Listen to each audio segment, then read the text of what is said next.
यह कहानी रोहन नाम के एक युवा की है जो उत्तर प्रदेश के एक छोटे से शहर में रहता था।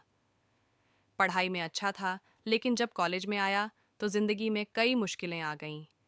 नौकरी नहीं मिली, परिवार का दबाव बढ़ता गया और प्यार में भी धोखा मिला।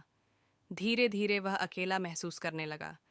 उसे लगने लगा कि उसकी जिंदगी का कोई मतलब नहीं है।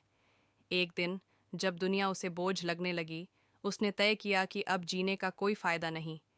उसने रात के समय पास की एक नदी के पुल से कूदकर आत्महत्या करने की योजना बनाई। वह चुपचाप घर से निकला और पुल पर पहुंच गया। जैसे ही उसने नदी में छलांग लगाई, ठंडे पानी ने उसके शरीर को जकड़ लिया। डूबते हुए उसे अचानक अपने माता पिता का चेहरा याद आया, जो हमेशा उसका सहारा बने रहे थे। उसे अपनी माँ के आंसू और पिता की चिंता दिखाई दी। डूबते डूबते उसकी आत्मा शरीर से अलग होने लगी।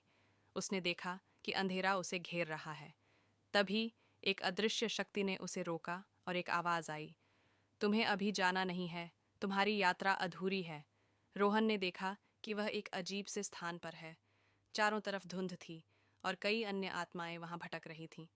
कुछ रो रही थीं, कुछ चीख रही थीं और कुछ बस मौन में खोई हुई थीं। तभी एक बुजुर्ग साधु लायक आत्मा उसके पास आई और बोली, बेटा, यह दुनिया वह जगह नहीं है जहां तुम्हें शांति मिलेगी। आत्महत्या करने वाले लोगों की आत्मा बहुत समय तक भटकती रहती है, क्योंकि उन्होंने अपनी नियति को अधूरा छोड़ दिया। रोहन डर गया और बोला, तो अब क्या होगा? साधु बोले, अगर तुम सच्चे मन से जीवन की इच्छा रखो तो तुम्हें एक और मौका मिल सकता है। तुम्हारा समय अभी पूरा नहीं हुआ।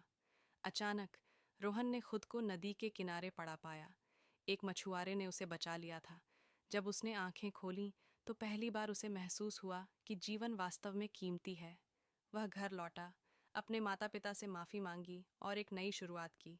धीरे धीरे उसने अपने करियर पर ध्यान दिया और अपनी ज़िंदगी को बेहतर बनाया।